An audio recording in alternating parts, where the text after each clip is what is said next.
One of the greatest obstacles to crafting health and wellness is identifying and controlling inflammation. It's at the core of all complex and chronic diseases, and it's the driving mechanism that underlies the most common symptoms that people like you struggle to overcome. Join us as we explore cutting-edge science and research to give you the information and tools you need to create the quality of life you want and deserve. And now, here is the host of Inflammation Nation, Dr. Stephen Noseworthy. Hey guys, and welcome back. Today we're going to move on to the next item in our functional hierarchy of health, and that's inflammation and immune balance and control. Now, this is a deep topic, so I'm going to have to break this section into subtopics that we'll cover over several different episodes. I'm sure that's probably no surprise to you.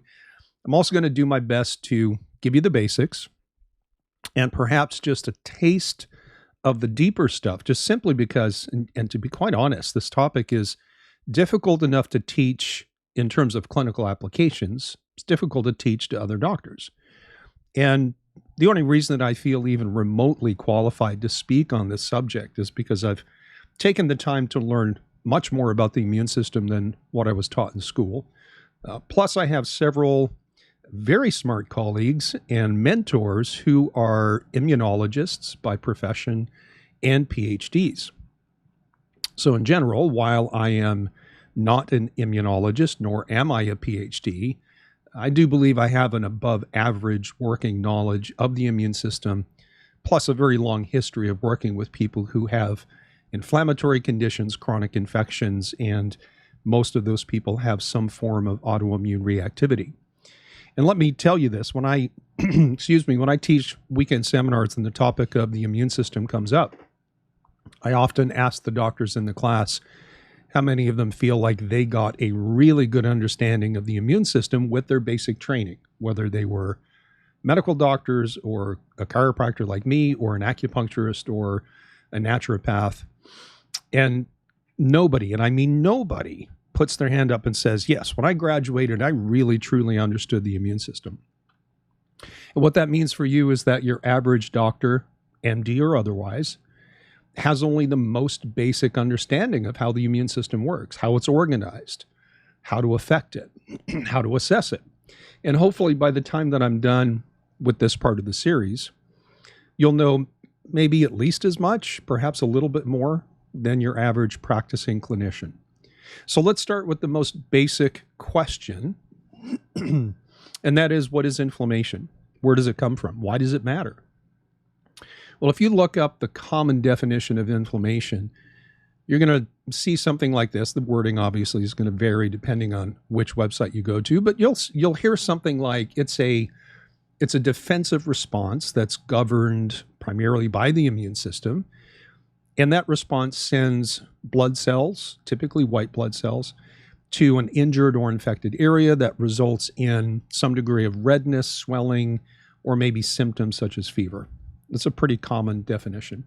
It's a very top-level view, and it assumes that there are observable signs in a body part, like when you sprain your ankle and it gets red and swollen and hot. It's pretty easy to see, even for other people. But I would guess that most of you are not dealing with inflammation that comes from some kind of injury like a sprained ankle, but inflammation that comes from abnormal metabolic states or other internal issues that have no consistent external sign. So a more practical definition of inflammation for people with chronic health issues would be more like a chemical shift of the immune system where there is the production of inflammatory chemicals, and that is increased above some baseline level. And it can either be localized or it can be systemic. So, for example, someone can have an inflamed thyroid, but the rest of their body is not inflamed. Someone can have an inflamed brain, which quite often manifests as common things like brain fog, even depression, yet they're not systemically inflamed. But some people are systemically inflamed.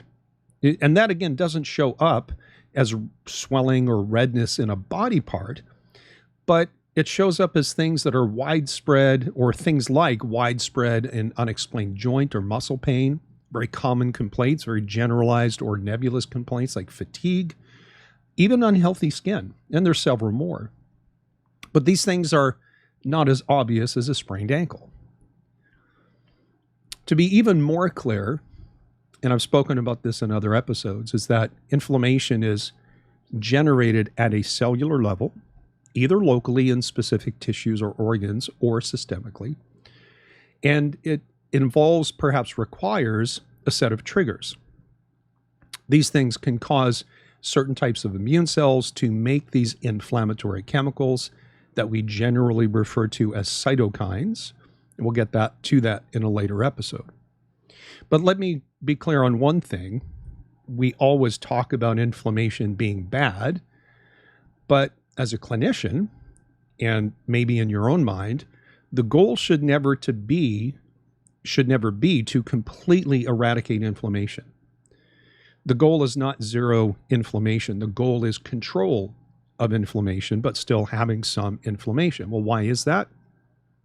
Because inflammation, quite honestly, is essential to life. It's a key function of the immune system that lets us fend off foreign invaders like infections. It helps us to heal injuries like that sprained ankle, and it even plays a role in our ability to make things like antioxidants. So maybe we shouldn't think of inflammation itself as bad, but understand that it's necessary. We need a baseline of these inflammatory chemicals in our bodies. We need to be able to quickly and dramatically increase the production of these inflammatory cytokine chemicals when needed. But perhaps more importantly, we need to be able to control that so that it doesn't get out of balance and that we can return to some kind of a baseline or what we might otherwise call a resting inflammatory state. One more thing about the utility of inflammation. You've heard me speak about the neuroendocrine immune supersystem before. In fact, I think it was the first, perhaps the second episode that I did when I launched this podcast. So the neuroendocrine immune supersystem is the central control mechanism that controls every aspect of your health and your well-being, and therefore your quality of life. And I want you to know that your brain and your hormones are intimately connected to your immune system via these inflammatory cytokines. Inflammation modifies your body's response to hormones and helps them to work better. But when inflammation is out of balance and control, it interferes with hormone function. All of the neurons in your brain have receptors for these inflammatory chemicals, which can actually help in normal brain development and normal brain function. But when your inflammation is out of control, it can damage your brain and creates not just short-term problems like brain fog or poor concentration and depression. In the long run, out of control inflammation accelerates brain aging and increases the risk of things like dementia and stroke. Obviously, nobody wants to deal with that. So with this neuroendocrine immune supersystem, your brain uses your immune system and your hormones to control and coordinate every aspect of your metabolic state. And because they're interconnected, if you shift one in an unfavorable way, it has effects on the others. So not only is your immune system and your inflammatory response a cornerstone of health, on the flip side, it can be your worst enemy. All right, let's talk about inflammatory triggers just for a little bit. Again, I've covered this in several other episodes. We start by giving you like a big truth, and that is that life is inflammatory. Everything about life is trying to make you inflamed, whether that is the small amounts of toxins and even potential infections in our food, our water, and our air. In reality, there's not, say, a sip of water or a bite of food that you consume that doesn't have something in it that wants to infect you or poison you, right? So our food supply is full of chemicals in general. It doesn't matter whether it's the emotions and the psychological stresses of life, family, society, the economy, our future. Like I said, pretty much everything about life has the potential to trigger increased inflammation and maybe even worse so, dysregulate your immune response. Again, it's one thing to be temporarily inflamed for a purpose.